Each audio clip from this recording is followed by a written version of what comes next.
Hello friends, मैं हूं हिमांशु और आप देख रहे हैं हमारा channel knowledge with him. Bharat में ऐसी कई जगह हैं जहां पर लोगों ने डर को महसूस किया है। हो सकता है आपको भूत प्रेत में यकीन ना हो, लेकिन ऐसा नहीं हो सकता कि आपको कभी भी अपनी ज़िंदगी में डर ना लगा हो। भारत विभिन्न परंपराओं वाला देश है। जितनी भिन्नता भारत में है उतनी दुनिया भर में और कहीं नहीं है। भारत का इतिहास बहुत पुराना है और इसी वजह से यहाँ कई बातें सुनाई देती हैं। भारत में ऐसी कई जगह हैं जहाँ पर लोगों ने डर को महसूस किया है। आम भाषा में कहें तो भारत में कई सारी डरावनी जगह हैं। इस युग में भले ही भूत प्रेत और आत्मा जैसी बातों पर यकीन नहीं होता है, लेकिन दुनिया में ऐसी कई पैरानॉर्मल एक्टिविटीज़ होती हैं जिनसे पूरी तरह से इनकार नहीं किया जा सकता। हो सकता है आप भी कभी ऐसे किसी जगह पर गए हों। अगर नहीं गए हैं तो हम आपको बताते हैं 5 ऐसी ही डरावनी जगहों के बारे में। तो बिना किसी देरी के चलिए शुरू करते हैं। नंबर 5, शनिवार वाड़ा।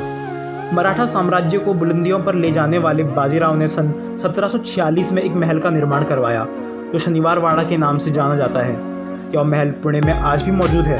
1818 तक यह पेशवाओं के अधिकार में रहा। सन 1828 में इस महल में आग लग गई और महल का बड़ा हिस्सा आग की चपेट में आ गया। यह आग कैसे लगी, यह अपने आप में अब तक एक सवाल बना हुआ है। स्थानीय लोग कहते हैं कि इस महल में अब भी अमावस की रात एक दर्द भरी आवाज़ आती है जो बचाओ बचाओ पुकारती है। यह आवाज़ उस शख्स की है जिसकी हत्या इस महल में कर दी गई थी। कहते हैं हत्या के बाद उसके शव को नदी में बहा दिया गया। ऐसी मान्यता है कि बाजीराव के बाद इस महल में राजनीतिक उथल पुथल का दौर शुरू हो गया था। इसी राजनीतिक दांव पेच और सत्ता के लालच में 18 साल की उम्र में नारायण राव की हत्या इस महल में कर दी गई थी। कहते हैं आज भी नारायण राव की आत्मा इस महल में घूमती है और बचाने के लिए आवाज़ लगाती है। Number 4, Kuldhara village. राजस्थान के जैसलमेर से 18 किलोमीटर की दूरी पर पड़ता है कुलधरा। दरअसल कुलधरा की कहानी शुरू हुई थी आज से करीब 200 साल पहले, जब यह खंडर में तब्दील नहीं हुआ था। यहाँ आसपास के 84 गांव पालीवाल ब्राह्मणों से आबाद हुआ करते थे, लेकिन फिर कुलधरा को किसी की बुरी नज़र लग गई और वो शख्स था रियासत का दीवान सालम सिंह। गांव के एक पुजारी की बेटी पर सालम सिंह की बुरी नज़र पड़ी और वो खूबसूरत लड़की जैसे सालम सिंह की जिद बन गई। सालम सिंह ने उस लड़की से शादी करने के लिए गाँव के लोगों को चंद दिनों की मोहलत दी। ये लड़ाई अब गांव की एक कुंवारी लड़की के सम्मान और गांव के आत्मसम्मान की थी। गांव की चौपाल पर पालीवाल ब्राह्मणों की बैठक हुई और 5000 से ज़्यादा परिवारों ने अपने सम्मान के लिए रियासत को छोड़ने का फैसला ले लिया। अगली शाम कुलधरा कुछ यूँ वीरान हुआ कि आज परिंदे भी उस गांव की सरहदों में दाखिल नहीं होते। कहते हैं गांव छोड़ते वक्त उन ब्राह्मणों ने इस जगह को श्राप दिया था। तब से आज तक के वीरान गाँव रूहानी ताकतों के कब्जे में है, जो अक्सर यहाँ आने वालों को अपनी मौजूदगी का एहसास भी कराता है। इस गांव में एक मंदिर है और एक बावड़ी है जो आज भी श्राप से मुक्त है। बताया जाता है कि शाम ढलने के बाद अक्सर यहाँ कुछ आवाज़ें सुनाई देती हैं। लोग मानते हैं कि वो आवाज़ 18वीं सदी का वो दर्द है जिनसे पालीवाल ब्राह्मण गुजरे थे। अगर आप कुलधरा जाना चाहते हैं तो आपको यहाँ भी दिन में ही जाना पड़ेगा, क्योंकि यहाँ भी रात को जाना मना है। नंबर 3, अग्रसेन की बावली।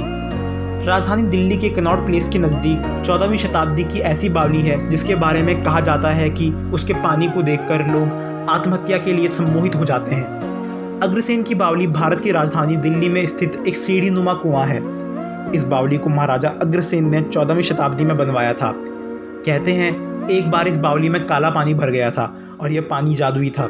इसे पीने के बाद लोग आत्महत्या करने को मजबूर हो जाते थे। रात को यहाँ अजीब अजीब आवाज़ें आती हैं, इसलिए यहाँ आने वालों को अंधेरा होने के बाद कभी रुकने नहीं दिया जाता। अग्रसेन की बावली में करीब 105 सीढ़ियाँ हैं। आमिर खान की मशहूर फिल्म पीके के कुछ सीन भी यहीं शूट किए गए हैं। इस फिल्म ने वास्तव में अग्रसेन की बावली जैसी सदियों पुरानी संरचना के लिए भारतीयों के साथ साथ अंतर्राष्ट्रीय पर्यटकों के मन में भी रुचि प्रकट कर दी है। इस बावली में पानी तो अब नहीं रहा, लेकिन कहा जाता है कुछ आत्माओं ने यहाँ अपना वास बना लिया है। आप नीचे तक पहुँचेंगे तो अंधेरे के साथ साथ आपको इनके कदमों की आवाज़ तक सुनाई देगी। इन्हीं कारणों की वजह से लोग इसे एक हॉन्टेड साइट मानते हैं। Number 2, Ramoji film city. Hyderabad स्थित रामोजी फिल्म सिटी एशिया की सबसे बड़ी फिल्म सिटी मानी जाती है। कहा जाता है यहाँ कभी जंग का मैदान हुआ करता था जिसे निजामों की युद्ध भूमि कहा जाता था। जानकारों के अनुसार यहाँ आज भी मृत सैनिकों की आत्माएं भटकती हैं जो शाम के वक्त यहाँ के लोगों को परेशान करती हैं। कहा जाता है कि इस युद्ध भूमि पर कभी बहुत खून खराबा हुआ था, इसलिए यहाँ लोगों को अक्सर डरावने एहसासों से गुजरना पड़ता है। जैसा कि हमने बताया, हैदराबाद का रामोजी फिल्म सिटी युद्ध भूमि पर बसा हुआ है। सैनिकों की मृत आत्माएं भूत बन चुकी हैं। बताया जाता है कि फिल्म शूटिंग के दौरान कई असाधारण शक्तियां देखी जाती हैं। यह स्थान सैनिकों का कब्रिस्तान है, जहां उनकी आत्माएं आज भी भटकती हैं। इनकी वजह से कई लोग घायल हो चुके हैं। ये सारी घटनाएं औपचारिक या अनौपचारिक रूप से व्यापार की वजह से सामने नहीं आ पाती। अब इस बात में कितनी सच्चाई है ये कहना मुश्किल ही है, पर अपनी इन सब बातों की वजह से रामोजी फिल्म सिटी को हॉन्टेड साइट बोलना गलत नहीं होगा। अब बारी है हमारे लिस्ट के नंबर 1 की। नंबर 1 पे है भानगढ़ फोर्ट, जिसके बारे में हम पिछले वीडियो में अभी बात कर चुके हैं। अगर आपने वो वीडियो नहीं देखी है तो आपको उसका लिंक ऊपर आई बटन पर दिख जाएगा। राजस्थान में मौजूद भानगढ़ फोर्ट भारत में सबसे ज़्यादा डरावनी जगह मानी जाती है। यहाँ जा चुके लोग बताते हैं कि यहाँ जाकर उन्हें कुछ अलग महसूस हुआ है। जंगलों के बीच बने हुए इस फोर्ट में डर की हकीकत जानने के लिए कई टूरिस्ट आते हैं और सबके अपने अपने अनुभव होते हैं। तो अगर आप भी यहाँ जाना चाहते हैं और डर की हकीकत जानना चाहते हैं तो आपको बता दें कि यहाँ पर सूरज डूबने के बाद एंट्री नहीं मिलती। राजस्थान के अलवर में स्थित भानगढ़ किला 17वीं शताब्दी में बनवाया गया था। इस किले का निर्माण मानसिंह के छोटे भाई राजा माधो सिंह ने करवाया था। यहाँ के लोगों और पर्यटकों द्वारा यह भी बताया गया है कि यहाँ पर कुछ संदिग्ध घटनाएं हुई हैं। यह किला सुंदर वास्तुकला, हवेली, मंदिर, खंडर, उद्यान से सुसज्जित है। यह लोगों के देखने के लिए भी खुला है और कई पर्यटकों ने यह भी स्वीकारा कि उन्हें आत्माओं की आहट सुनने को मिलती है। यह भी यहाँ पर माना गया है कि जो भी रात में यहाँ गया वो कभी वापस नहीं आया। इसे ही लोग किले का रहस्य मानते हैं। भारतीय पुरातत्व सर्वेक्षण ने यहाँ एक चेतावनी का बोर्ड भी लगाया हुआ है। इस पर लिखा है कि सूर्यास्त के बाद और सूर्यास्त से पहले इस किले में जाने पर प्रतिबंध है। इन्हीं सब कारणों की वजह से भानगढ़ को इंडिया की सबसे हॉन्टेड साइट समझा जाता है। दोस्तों, आज की वीडियो में इतना ही। अगर आपको वीडियो पसंद आई हो तो लाइक, शेयर, सब्सक्राइब करना ना भूलें। Thank you.